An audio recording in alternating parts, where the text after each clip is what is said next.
Merci d'être resté fidèle à Radio Sensation. Vous le savez, vous avez 10 petites minutes qui vous intéressent et vous interpellent. C'est notre rendez-vous avec le MAG. On parle social, on parle musique, vie associative, vie culturelle, vie politique de temps à autre, musique, environnement. Et aujourd'hui, on va parler justement de musique et de vie culturelle dans un même et unique événement qui est le Festival Jazz on Dance. Un festival qui a du reste démarré ce week-end sur des belles communautés de ce beau département normand, allant de l'Aigle à Alençon, en passant par Argentan, Bagnoles de l'Orne, et une petite escapade sur Caen. On va en parler avec nos invités du jour, que sont Loïc Lepage, le directeur du festival Jazz Horn Dance. Loïc Lepage, bonjour. Bonjour. Et Sébastien Lelièvre, qui est chargé de la communication de ce festival. Bonjour Sébastien. Bonjour Dominique. Alors un événement donc on en parlera tout à l'heure, avec la présence de nos amis de Montréal. C'est la 11e édition, donc c'est un festival qui a maintenant un peu, comme on dit, son âge de raison, qui a passé donc les 10 ans.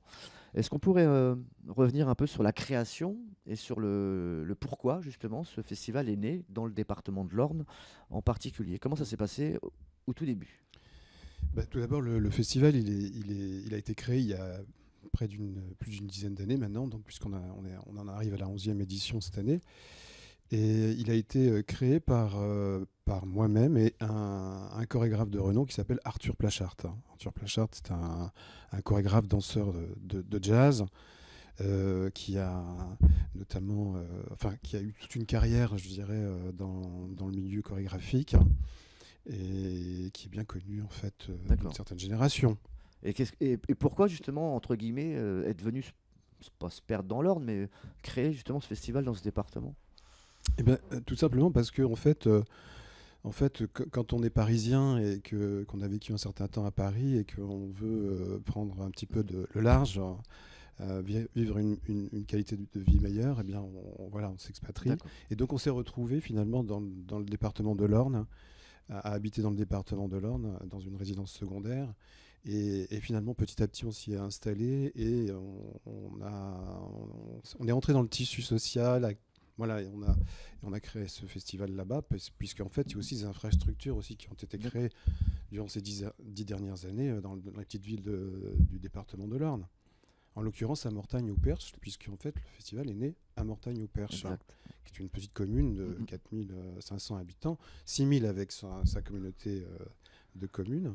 Et là, vous avez tout trouvé en fait. Oui, on a surtout trouvé les gens, les affinités. Il y avait une salle, un théâtre qui venait d'être inauguré à l'époque, le Carré du Perche. Une très très belle salle pouvant accueillir de beaux spectacles. On a trouvé que c'était une bonne idée de proposer ce festival à ce moment-là. La progression, la mutation du festival, ça s'est pas arrêté donc sur les 10 ans. Qu'est-ce qui a foncièrement changé depuis le début? C'est-à-dire qu'en fait, on a souhaité lui donner une notoriété et puis une étendue beaucoup plus grande. Au début, c'était Festival de danse jazz, intitulé comme ceci.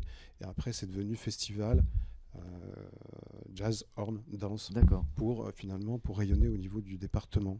C'est-à-dire qu'il y a eu une progression de votre part au niveau de la recherche des spectacles et des artistes. Et il y a eu aussi en parallèle une progression dans les musiques. Le jazz s'est un petit peu modernisé, devenu, on appelle même le jazz contemporain. Oui. Et le hip-hop aussi n'est plus ce qu'on a connu dans les années 80. Oui, alors c'est vrai que le jazz a évolué en termes musicaux. Et il y a un patrimoine musical jazz qui est important. Mais ce qu'on connaît moins, c'est effectivement qu'il y a un patrimoine chorégraphique jazz aussi. Alors, le jazz qui s'écoute et le jazz qui se danse. Voilà, qui se danse, ouais.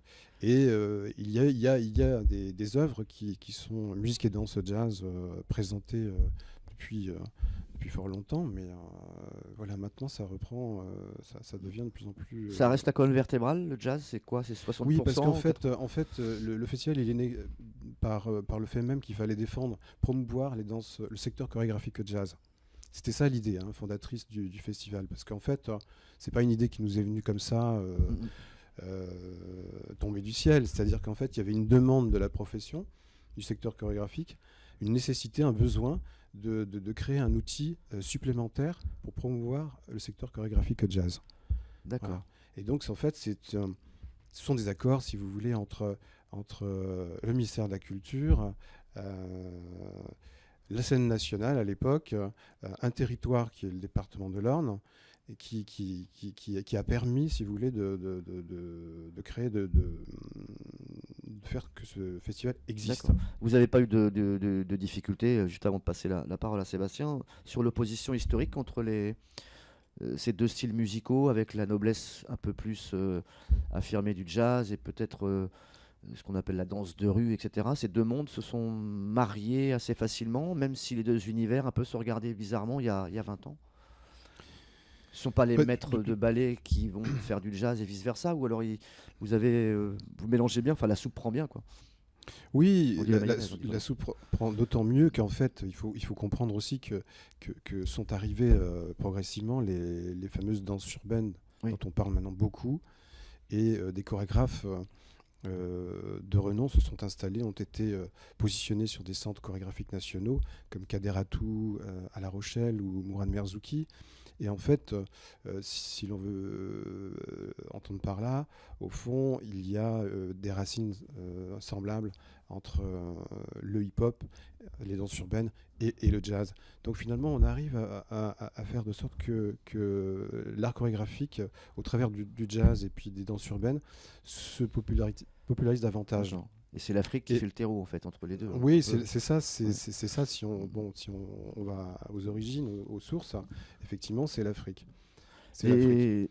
Donc du coup, ça nous fait aussi un lien entre l'Amérique, les États-Unis, où sont nées les danses et les musiques jazz, l'Afrique aussi, qui sont les racines du jazz, et puis l'Europe, qui voit arriver aussi de nombreux...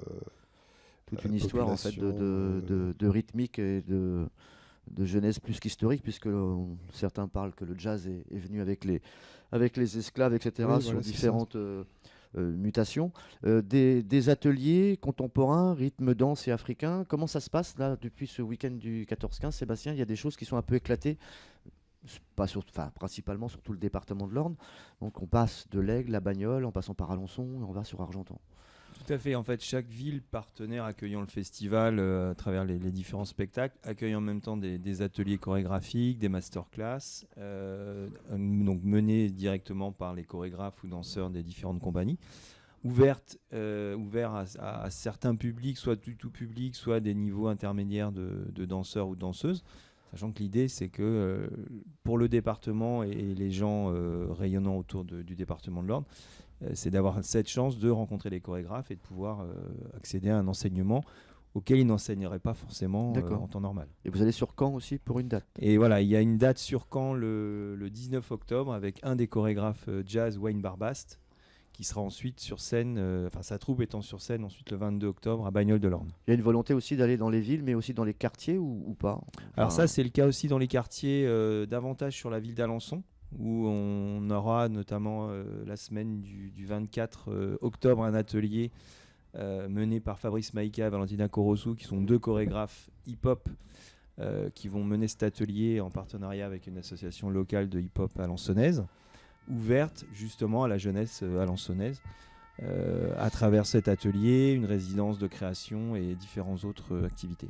Oui, le lundi 24, stage dance, hip-hop, Valentina Corozou et Fabrice Maïka, comme veut dire Sébastien.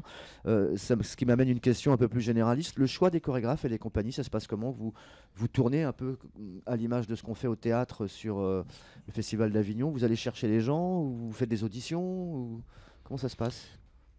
C'est-à-dire qu'en fait, on profite et on bénéficie aussi du réseau chorégraphique institutionnel, je dirais, au niveau de notre pays, et ce qui nous permet de rencontrer des chorégraphes régulièrement, d'avoir aussi les informations de leurs nouvelles créations assez rapidement. Après, on se déplace, on va dans les festivals. Il faut aussi noter qu'il y a des festivals importants aussi qui sont en train de monter. Ce sont des festivals de danse urbaine auxquels on s'associe aussi, hein, on rentre dans ce réseau-là. Ce sont ceux des danses urbaines, de Bron à Festival Caravelle à Bron, près de Lyon, et puis à Créteil, le festival Calypso. Ce sont des jeunes festivals qui rassemble beaucoup de jeunes gens, de jeunes chorégraphes émergents, de créations émergentes. On nous a repris le temps qui nous avait été donné pour cette première émission. On se retrouvera très très vite. Juste avant de clôturer, ça se termine le 29, le festival, avec la présence donc du ballet jazz de Montréal. On en parlera très prochainement dans un autre rendez-vous, puisque c'est leur unique date en France et il fallait donc le signaler. Messieurs, merci. On se retrouve très vite sur cette antenne pour reparler de ce merveilleux festival. Merci. Merci beaucoup.